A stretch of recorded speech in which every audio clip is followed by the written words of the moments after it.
امریکہ میں فلسطین کے حق میں جاری مظاہروں میں کیا ہوا؟ تصادم کے بعد اس پر کس قسم کے تبصرے سامنے آ رہے ہیں اور وائٹ ہاؤس سے جاری بیان میں کیا کہا گیا ہے؟ ان تمام کی تفصیل شامل ہے اس رپورٹ میں، ویڈیو آخر تک ملاحظہ کریں۔ امریکی شہر نیو یارک کی کولمبیا یونیورسٹی میں غزہ پر اسرائیلی جارحیت کے خلاف طلبہ کی جانب سے زبردست احتجاج کا سلسلہ جاری تھا۔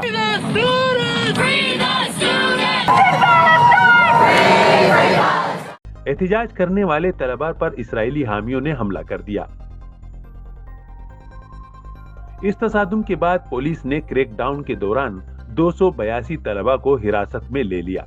لاس اینجلس میں یونیورسٹی آف کیلیفورنیا کے کیمپس میں بھی فلسطینیوں سے اظہار یکجہتی کے لیے قائم کیمپ پر اسرائیل کے حامیوں کی جانب سے حملہ کیا گیا، جس کے نتیجے میں کلاسیں منسوخ کر دی گئیں۔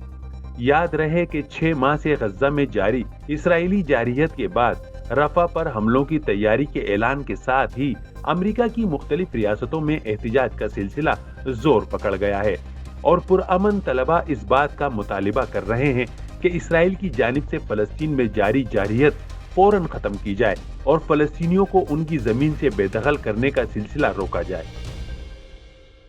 نیو یارک پولیس کی حالیہ کارروائی کے بعد مختلف تنظیموں اور اہم شخصیات کی جانب سے طلباء کے احتجاج پر حملوں اور مظاہرین کی گرفتاری کی مذمت کی جا رہی ہے۔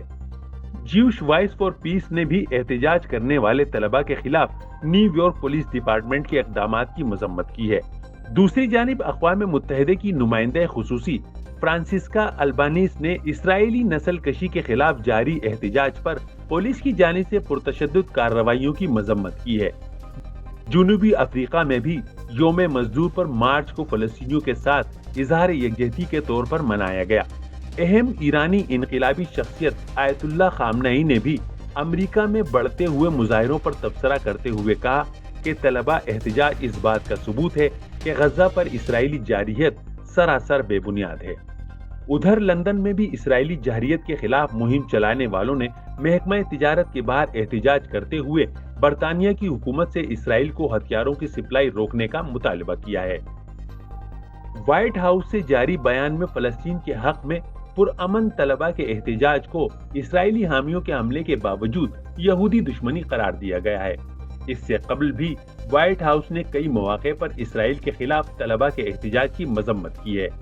وائٹ ہاؤس کے تبصرے پر عرب امریکی وکلاء کی جانب سے شدید غم و غصے کا اظہار کیا گیا ہے اور نیو یارک پولیس کے اقدام کو آزادی اظہار رائے پر قدغن قرار دیا ہے۔ امید ہے آپ کو یہ رپورٹ پسند آئی ہوگی۔ مزید ایسی معلوماتی اور دلچسپ ویڈیوز کے لیے چینل سبسکرائب کرنا نہ بھولیں۔